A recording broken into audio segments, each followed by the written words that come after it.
Strategic management accounting 4 নম্বর অধ্যায় 3 নম্বর format product life cycle 3 নম্বর format বের করেন। এখানে ইম্পর্টেন্ট আপনার 2 নম্বর প্রশ্নটা প্রবলেম নাম্বার 2 বের করেন।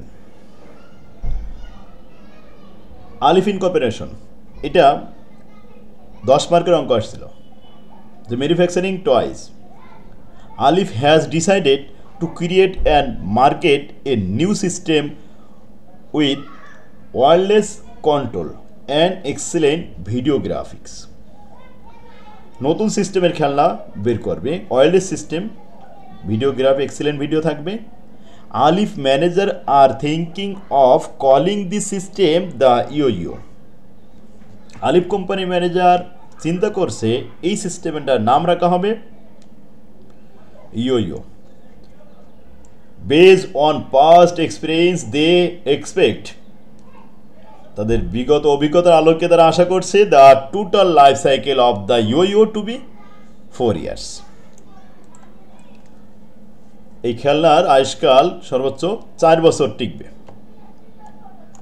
with the design first thing about a year they bought the following cost for the yo year first প্রথম বছরে রিসার্চ অ্যান্ড ডেভেলপমেন্ট কস্ট 59,31,000 টাকা টোটাল ফিক্সড কস্ট এটা ডিজাইন কস্ট 5,85,000 টাকা এখানে এই দুইটা আইটেমে কোনো ভেরিয়েবল কস্ট নেই ফার্স্ট ইয়ারে আমাদের এত টাকা ব্যয় হয়ে যাবে এবার সেকেন্ড ইয়ারে যে প্রোডাকশন হবে second year third year fourth year 3 বছর প্রোডাকশন হবে তো প্রোডাকশন কস্ট 31,04,000 তার মধ্যে কিছু ভেরিয়েবল কস্ট থাকবে ইউনিট প্রতি 20 টাকা per unit marketing and distribution cost থাকবে 20,02,000 টাকা সেখানেও ভেরিয়েবল কস্ট পার ইউনিট আছে এটা হলো ফিক্সড কস্ট আর এটা হলো ভেরিয়েবল কস্ট 5 টাকা তাই পর্যন্ত ভেরিয়েবল কস্ট দুটো মিলে 25 টাকা হয়েছে আর এটা হলো ফিক্সড কস্ট এছাড়াও কাস্টমার সার্ভিস কস্ট আছে যাকে বলে ওয়ারেন্টি কস্ট 16,10,000 টাকা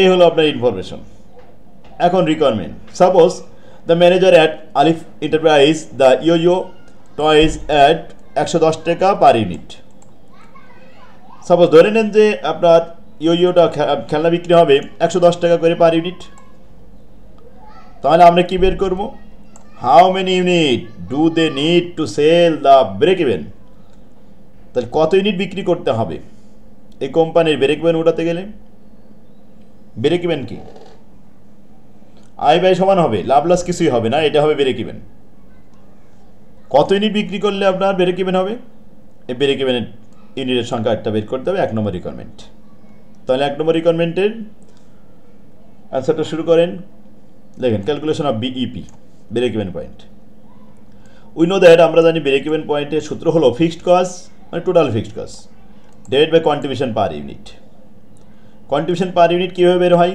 সেল প্রাইস থেকে ভেরিয়েবল কস্ট বাদ দিলে পার ইউনিটে কন্ট্রিবিউশন পার ইউনিট পাওয়া যাবে fixed cost total fixed cost এখন আসেন ফিক্সড কস্টের এই ঘর এখানে 5টা আইটেম আছে এর মধ্যে রিসার্চ অ্যান্ড ডেভেলপমেন্ট কস্ট এটা প্রোডাকশন কস্টের ভিতরে অন্তর্ভুক্ত হবে না আর লাস্টিং কাস্টমার সার্ভিস এটা বিক্রয়ের পরে ওয়ারেন্টি খরচ হয় এই জন্য এটা প্রোডাকশন কস্টের ভিতরে আসতে পারে না তো টোটাল ফিক্সড কস্টের ভিতরে আসবে 3টা আইটেম 5,85,000 31,04,000 আর 20,02,000 টোটাল যোগফল আসছে 56,91,000 টাকা সেল প্রাইস 110 টাকা ভেরিয়েবল কস্ট 25 টাকা এই যে 20 টাকা আর 5 টাকা তাহলে কন্ট্রিবিউশন থাকবে 85 টাকা 110 থেকে 25 বাদ দিলে 85 টাকা থাকে 56,91,000 কে ভাগ করলাম 85,000 দিয়ে 85 টাকা পার ইউনিট দিয়ে এতে আসলো 66,953 ইউনিট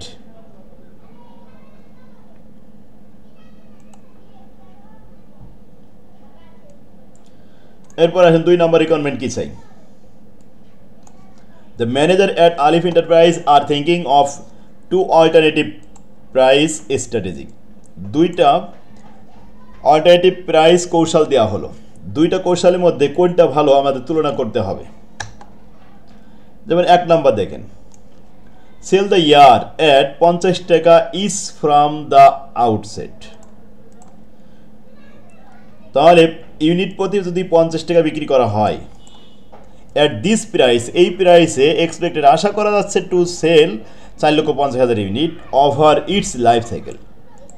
এর লাইফ সাইকেলে টোটাল বিক্রি হবে আশা করছি 4,50,000 ইউনিট, এটা অনুমান করা হচ্ছে। তো প্রাইস কত নির্ধারণ করা হয়েছে এখানে? 50 টাকা। এতে আমাদের মুনাফা কত হবে এটা আমরা দেখব। কোন কৌশলটা ভালো দুইটা স্ট্র্যাটেজির ভিতরে, তারপরে কমেন্ট করব।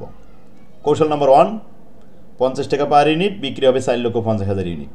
এটা এতে ইনকাম স্টেটমেন্ট করবো 1 নম্বরে। তাহলে 2-এর এ আগে একটা ইনকাম স্টেটমেন্ট করে আসি। দেখেন 4,50,000 ইউনিট বিক্রি হবে 50 টাকা দরে, তাহলে মোট 2,25,00,000 টাকা।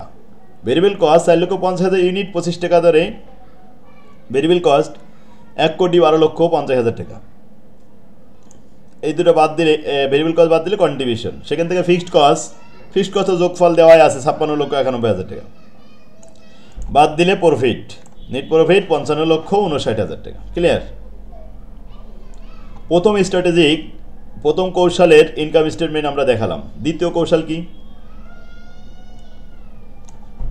boast the selling price of the year second, it first come out to 70 টাকা পার ইউনিট। যখনই প্রথমে মার্কেটে আসবে তখন এর দাম থাকবে 70 টাকা।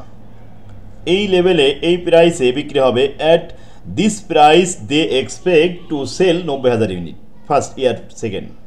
তার মানে প্রথম বছরেই বিক্রি হয়ে যাবে আশা করা আছে 90,000 ইউনিট। এরপরে যে রেট কমায় দেওয়া হবে। In year third the drop the price to 40 টাকা পার ইউনিট। যখন 40 টাকায় চলে আসবে তখন বিক্রয় বেড়ে যাবে। দ্য ম্যানেজার এক্সপেক্টেড, তখন ম্যানেজার আশা করছে যে to sell 5,40,000 unit in year third and fourth. তাহলে আমরা মার্কেটে 3 বছর বিক্রি করব। প্রথম বছরে তো শুধু রিসার্চ অ্যান্ড ডেভেলপমেন্ট করতে চলে যাবে, আর দ্বিতীয় বছরে বিক্রি হবে 90,000, আর তৃতীয় এবং চতুর্থ বছর 2 বছর মিলে 5,40,000। টোটাল মিলে কত? 90 আর 5,40,000, এই 6,30,000। Which price strategy would you recommended? এই যে দুইটা প্রাইস, প্রথম লেভেল দেখলাম 50 টাকা, আর এই দ্বিতীয় লেভেলের মধ্যে যেটা আসলো, এই দুইটার মধ্যে কোনটা ভালো এক্সপ্লেন, ব্যাখ্যা করতে হবে। তাহলে বি নাম্বার 2-এর বি শুরু করি। দেখেন ইয়ার সেকেন্ড প্রথম বছরেই কিন্তু বিক্রি হয়ে যাবে 90,000 গুণন 70 টাকা, এতে 63 লাখ টাকা আসবে ইনকাম। আর থার্ড ইয়ার আর ফোর্থ ইয়ার মিলে 5,40,000, 40 টাকা করে 2,16,00,000 টাকা। এই মোট হলো 2,79,00,000 টোটাল রেভিনিউ। ভেরিয়েবল কস্ট 6,30,000, এই 30,000 কীভাবে পেলাম? 90,000 আর 5,40,000 মিলে 6,30,000 গুণন 25 টাকা। ভেরিয়েবল কস্ট বাদ দিলে কন্ট্রিবিউশন পাওয়া যাবে। এরপরে ফিক্সড কস্ট তো 56,91,000 টাকা উপরে যোগ করে আছে, এই যে এখানে যেটা যোগ করে রাখছিলাম এটাই মাইনাস করেন। 64,59,000 টাকা লাভ পাওয়া যাবে, প্রফিট আসবে। তাহলে দেখেন প্রথম 1 নম্বর স্ট্র্যাটেজিতে লাভ হয়েছে 55,59,000, আর 2 নম্বর স্ট্র্যাটেজিতে হয়েছে 64,59,000। তো 64,59,000 এটা বেশি, ইনকাম যেখানে বেশি আমাদের জন্য সেটাই ভালো।